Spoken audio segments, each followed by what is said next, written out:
selamat hujung minggu, selamat hari Ahad kepada semua rakan serta follower FB Soleha Mat Taha. Okey, apa khabar anda semua hari ini? Adakah masih dalam keadaan mood yang baik, ceria, tenang, bahagia bersama? Okey, ada masalah lain sikit. Ada siapa sekarang ni yang menemani live Soleha? Boleh tolong share dan boleh tolong kongsikan laju-laju Soleha punya link FB live pada tengah hari ni, supaya lebih ramai orang yang akan dapat manfaat daripada perkongsian ilmu yang berkat, insya-Allah. Okey, hari ini merupakan sharing ilmu daripada Soleha hari yang ke-355. Alhamdulillah. Dah banyak dah Soleha share ilmu dengan anda semua. Okey, tajuk hari ini adalah 6 perkara yang Allah sembunyikan. Apakah ia? Adakah anda excited nak tahu? Adakah anda pernah tahu ilmu ni ataupun pengetahuan information ini sebelum ni? Okey, sebelum tu jom sama-sama kita berselawat dan juga berdoa. Semoga Allah memberkati dan merahmati majlis ilmu kita pada hari ini, insya-Allah. Allahumma salli ala Sayyidina Muhammad wa ala alihi Muhammad. Allahumma salli ala Sayyidina Muhammad wa ala alihi Muhammad. Allahumma salli ala Sayyidina Muhammad wa ala alihi Muhammad. Bismillahirrahmanirrahim. Allahumma aftah alaina hikmataka wa ansyur alaina min khazaini rahmatika ya arhamar rahimin. Rabbi syrah li sadri wa yassir li amri wahlul 'uqdatan min lisani yafqahu qawli. Amin ya Allah ya Mujib. Okey, sudah tak nampak komen anda. Okey. Maaf kalau line kat sini agak sedikit gangguan tadi, ada sedikit gangguan. Tak apa, sudah teruskan sharing ilmu pada hari ini. Apakah 6 perkara yang Allah sembunyikan? Adakah anda tahu dan cakna? Okey, yang pertama, antara perkara yang Allah sembunyikan daripada pengetahuan kita sebagai hamba, yang pertama adalah Allah sembunyikan tarikh kematian kita. Rahsia tarikh kematian tu tiada siapa yang tahu melainkan hanyalah Allah Subhanahu Wa Taala. So kita tak tahu bilakah kita akan mati, adakah esok, lusa ataupun tahun depan, kita tak tahu. Wallahu a'lam. Yang tahu hanyalah Allah Subhanahu Wa Taala. So Allah sembunyikan tarikh kematian kita supaya manusia ni bila dia sedar kematian tu adalah pasti dan wajib, ketentuannya adalah memang semua manusia akan mati. Kullu nafsin za'iqatul maut. Semua makhluk yang bernyawa akan mati. Semua makhluk di dunia ini, haiwan, binatang, malaikat, manusia, semua akan menemui kematian. Tetapi rahsia Allah tiada siapa pun yang tahu. Tarikh kematian seorang manusia tiada siapa pun yang tahu. Semua tu adalah rahsia daripada Allah Subhanahu Wa Taala. Kenapa Allah rahsiakan tarikh kematian kita? Supaya manusia ni dia sentiasa bersedia, sentiasa get ready dengan amalan, bekalan apakah yang nak dipersembahkan kepada Allah di hari pembalasan nanti. Di hari akhirat kelak, apakah bekal amal yang kita bawa ke sana? Adakah amal jariah kita, tabung amal jariah kita dah penuh? Adakah ilmu pengetahuan yang kita sebarkan setiap hari? Adakah kita ada anak soleh dan solehah yang akan mendoakan kedua ibu bapanya nanti setelah meninggal dunia? Semua tu akan diambil dan dititik beratkan di hari akhirat kelak. Apakah amal yang kita bawa di hari akhirat kelak? Sebab tu Allah rahsiakan tarikh kematian kita. Tiada seorang pun yang tahu bilakah ia akan mati. Mahupun Nabi, mahupun Rasul, tiada siapa yang tahu tarikh kematian masing-masing. Okey, tu yang pertama. Yang kedua, rahsia yang Allah sembunyikan daripada kita dan semua makhluk di muka bumi ini adalah tarikh hari kiamat. Bilakah hari kiamat tu akan berlaku? Tiada siapa yang tahu. Dalam Al-Quran pun tiada tertera tarikh-tarikh sekian-sekian. Cumanya Allah hanya memberitahu tanda-tanda hari kiamat tu, tanda-tanda kecil dan tanda-tanda besar, semua tu adalah pasti. Dan semua tu akan berlaku saat yang tepat, dan bila mana Allah takdirkan tarikh hari kiamat berlaku sekian-kian, hanya Allah sahaja yang tahu. Kita manusia tak tahu. Yang penting kita bersedia. bersedia dengan amalan kita, banyakkan ilmu pengetahuan, banyakkan ilmu mengenal Allah, banyakkan upgrade ilmu iman dan amal, supaya kita ni di hari akhirat nanti akan dapat masuk ke syurga, akan dapat lebih berat timbangan amal kebaikan kita ke arah kebaikan. Bila nanti amal kebaikan kita ditimbang, kita harapkan semoga lebih berat ke arah kebaikan. Dan semua manusia tak tahu pun tarikh bila berlakunya kiamat. Sebab semua tu Allah sembunyikan. Allah sembunyikan dengan penuh hikmah supaya bila manusia berada dekat dunia ni, kita sentiasa berbuat kebaikan. Sentiasa kita beramal dengan ilmu Allah. Sentiasa kita melakukan apa yang Allah suruh dan tinggalkan apa yang Allah larang. Okey. Perkara ketiga yang Allah sembunyikan adalah bilakah berlakunya malam Lailatul Qadar. Allah sembunyikan, tiada siapa yang tahu.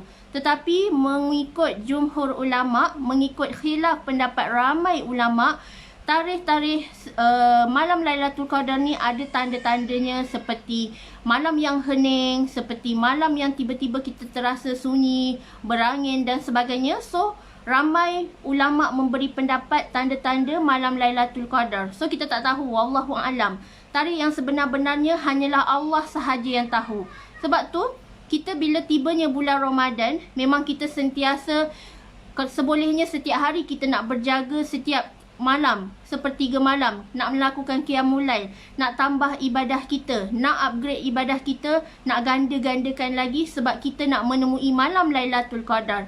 Sebabnya inilah tarikh yang Allah sembunyikan. Bila mana ia berlaku, tiada siapa yang tahu, hanyalah Allah Subhanahu Wa Taala sahaja yang tahu. Sebab tu bila tibanya Ramadan, semua orang berlumba-lumba. Berlumba-lumba nak tambah amal, berlumba-lumba nak bersedekah, berlumba-lumba nak tambah amal jariah. So semua tu adalah kebaikan bila kita dapat menemui malam 1000 bulan. Malam yang lebih baik daripada 1000 bulan adalah malam Lailatul Qadar. Sebab tu Allah rahsiakan dan sembunyikan. Bilakah ianya berlaku? Semua tu adalah rahsia Allah Subhanahu Wa Taala supaya manusia ni ada perasaan berlumba-lumba. Berlumba-lumba nak tambah amal, berlumba-lumba nak upgrade amalan dia, nak lakukan berganda-ganda solat sunat, nak melakukan berganda-ganda kali khatam, berapa kali bulan Ramadan boleh khatam. So itulah cabarannya bila kita nak merebut malam yang lebih baik daripada 1000 bulan, malam Lailatul Qadar. Allah rahsiakan tarikh Lailatul Qadar tersebut. Okey, perkara keempat yang Allah sembunyikan adalah Allah menyembunyikan redha. Redanya dalam taat. Orang yang sentiasa redha dan taat dalam beribadah, Allah rahsiakan. Sebagaimana bila dia melakukan sesuatu ibadah, Allah rahsiakan. Apakah dia ni bakal menghuni syurga Allah? Tiada siapa yang tahu. Tetapi tugas kita adalah terus menjaga amal kita, terus top up ilmu banyak-banyak, terus upgrade kita punya nak kumpul pahala banyak-banyak. Tugas kita adalah jaga agama Allah. Tugas kita adalah berdakwah lillahi ta'ala. Sebab tu, segala apa yang kita lakukan pada hari ni, pahalanya, rutin harian yang kita lakukan, kita niatkan sebagai ibadah, Allah rahsiakan. Allah rahsiakan redha dalam ketaatan kita kepada Allah. Sebagaimana apa yang kita lakukan ni, hanya Allah sahaja yang boleh judge. Niat kita, apa yang kita lakukan, adakah dengan niat kita riak, menunjuk-nunjuk? Hanya Allah yang tahu. Kita sebagai manusia tak tahu pun niat hati seseorang tu, sama ada dia ikhlas ke tak, sama ada dia melakukan ibadah tu adalah dengan penuh ketaatan ke tak, dia redha tak dengan ujian. Hanya Allah sahaja yang tahu. Sebab tu, antara kita manusia tak boleh nak bersangka-sangka. Antara kita manusia tak boleh nak bersangka buruk dengan sesiapa sahaja. Sebab hanya Allah sahaja yang maha menilai. Hanya Allah sahaja yang berhak judge kita sebagai manusia. Sebab tu bila kita lakukan apa-apa, sedekah ke, zakat ke, jaga nawaitu kita. Semoga Allah redha. Dalam kita nak rebut ketaatan kepada Allah, dalam kita nak merebut syurga Allah, hanya Allah yang akan menilai sama ada kalau kita solat, adakah solat kita sempurna. Hanya Allah yang berhak menilai. Tiada manusia, seseorang pun yang mampu menilai manusia lain. Sebab tu bila orang nak judge kita, orang hukum kita, kita biarkan sahaja. Sebab kita tahu tak penting penilaian manusia. Yang paling penting adalah penilaian Allah Subhanahu Wa Taala. So raihlah redha Allah, rebutlah kasih sayang Allah, Jangan kita peduli apa orang nak cakap negatif pasal kita. Yang penting kita tahu apa yang kita buat ni adalah yang Allah suka, yang Allah sangat titik beratkan untuk kita lakukan di dunia ini. Tambah amal kita, upgrade ilmu kita, sentiasa berdamping dengan orang soleh, insya-Allah kita akan bahagia dunia akhirat. Kita berusaha untuk capai mardatillah. Kita berusaha untuk capai reda Allah. Sebabnya bila mana Allah sembunyikan redanya dalam ketaatan kita, insya-Allah kita akan tidak berkira-kira untuk beribadah. Kita akan beribadah tanpa limit. Sentiasa diri kita nak berlumba-lumba ke arah kebaikan. Okey, perkara kelima yang Allah sembunyikan daripada pengetahuan kita adalah Allah menyembunyikan murkanya dalam maksiat. Sebab tu orang yang melakukan maksiat, kita tak tahu sama ada Allah murka ke tidak. Sebabnya Allah sembunyikan murkanya. Sebab kadang-kadang ada orang yang mencuri, ada orang yang merompak, dia tak terima balasan dekat dunia. Sebab Allah rahsiakan, Allah tutup aib dia. Dia merompak ke, dia mencuri ke, manusia tak tahu, tetapi Allah Maha tahu. Sebab tu bila kita lakukan dosa, kalau manusia tak nampak, kita kena tahu bahawa Allah Maha melihat. Allah Maha mengetahui segala perlakuan kita, tak ada satu pun yang tersembunyi. Sebab tu kalau kita buat maksiat, kalau Allah tak hukum kita on the spot, kita tak dapat balasan cash, jangan lupa balasan di hari akhirat adalah pasti. Sebab tu bila kita buat maksiat, bila kita ujub dalam amalan kita, takabur dalam amalan kita, Allah yang melihat semua tu. Sebab tu Allah sembunyikan murkanya dengan maksiat yang kita lakukan ni. Allah tak pertunjukkan kemurkaan Allah kepada kita. Tetapi balasan Allah tu adalah pasti di hari akhirat. Orang yang mencuri akan dihukum. Orang yang berzina akan dihukum. Orang yang memfitnah, menabur aib, sebarkan aib orang, mengadu domba, semua tu akan dihukum di hari akhirat kelak. So hati-hati. Kita jangan anggap apa yang kita lakukan ni Allah tak balas dekat dunia, kita akan terlepas di hari akhirat. Di hari akhirat semua tak akan terlepas. Semua akan menjadi saksi. Yang terkunci hanyalah mulut. Tetapi tangan kanan, tangan kiri, telinga, mata, semua menjadi saksi kepada perbuatan kita dekat dunia ni. So sebab tu Allah sembunyikan kemurkaannya dalam maksiat yang manusia lakukan. Okey, perkara yang keenam. Apakah lagi perkara yang Allah sembunyikan? Allah sembunyikan nama keagungannya di dalam Al-Quran. Di dalam Al-Quran terdapat banyak sangat nama-nama Allah, sifat-sifat Allah. Adakah kita mengenal dan kita tadabbur sebenar-benarnya nama Allah Subhanahu Wa Taala? Sebab tu dekat dunia ni, jangan tinggalkan Asmaul Husna. Jangan tinggalkan zikrullah. Jangan melupakan Allah. Tetapi sentiasalah kita ingat bahawa bila mana kita sentiasa jaga nama-nama Allah, 99 nama Allah yang terkandung dalam Al-Quran tu, dapat sangat banyak kisah daripada Allah Subhanahu Wa Taala yang mana menunjukkan sifat-sifat Allah yang maha kaya, Allah maha memberi, Allah maha melihat, Allah maha berkehendak. So semua tu adalah nama-nama keagungan Allah yang tersembunyi di dalam Al-Quran yang sangat banyak mukjizatnya. So inilah yang perlu kita yakini dan kita beriman dengan kitabullah, iaitu Al-Quran Al-Karim, iaitu Nabi Muhammad adalah penerima, dan orang yang sentiasa menjaga kalamullah ni adalah mukjizat daripada Rasulullah SAW yang patut kita yakini. Sebab tu kita kena hadam rukun iman, rukun Islam. Adakah kita beriman sebenar-benarnya dengan Al-Quran? Kalau kita mengaku kita beriman dengan Al-Quran, adakah kita baca Al-Quran setiap hari?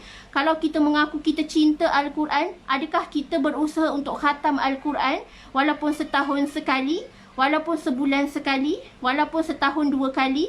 Adakah kita berazam ke arah itu? Sebab tu kalau kita mengaku kita cintakan Al-Quran, kita cintakan Allah, kita hadam nama-nama Allah, kita akan lakukan apa saja yang Allah suka, dan insya-Allah Allah akan tunaikan apa yang kita inginkan. Sebab tu rahsia-rahsia nama Allah ni sangat banyak di dalam Al-Quran.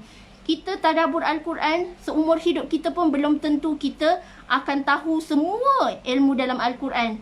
Sebab ilmu Allah ni tersangatlah luas. ilmu sains, ilmu geografi, ilmu perubatan, ilmu hukum alam, semua ada terkandung di dalam Al-Quran. Dan Allah merahsiakan nama Allah keagungannya di dalam Al-Quran untuk manusia terus tadabbur, untuk manusia terus cakna bahawa ilmu Allah ni tersangatlah luas. Sebab tu tugas kita, hendaklah kita menuntut ilmu sehingga hujung nyawa kita pun kita nak kita mati dalam orang yang menuntut ilmu, orang yang mengejar ilmu Allah, orang yang sangat cintakan ilmu Allah.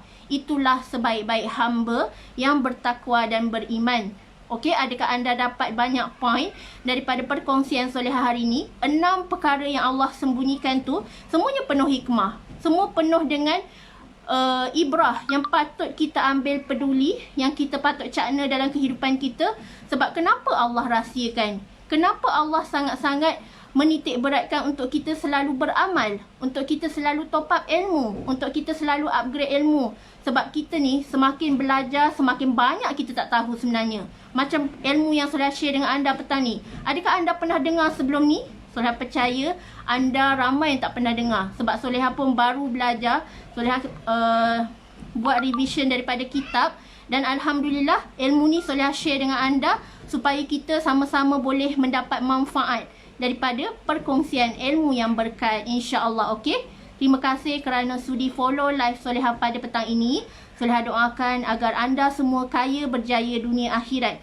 Tugas kita adalah menuntut ilmu agama. Tugas kita adalah sebarkan ilmu pengetahuan yang bermanfaat supaya lebih ramai orang turn back to Allah. Itulah matlamat Solehah, sentiasa konsisten. Dah setahun ni Solehah sangat konsisten dalam sharing ilmu. Sebab Solehah percaya ramai orang yang tertunggu-tunggu ilmu yang Solehah share setiap hari ni. Ramai yang inginkan untuk ada majlis-majlis taman syurga di dunia ni untuk tambah ilmu kita, untuk top up ilmu kita, untuk ingatkan kita yang sentiasa dalam kelupaan. Sebab sifat manusia ni memang sentiasa lupa. So tugas kita lah memperingatkan dengan perkara kebenaran dan kesabaran, insya-Allah. Okey, wabillahi taufiq wa hidayah. Wassalamualaikum warahmatullahi wabarakatuh.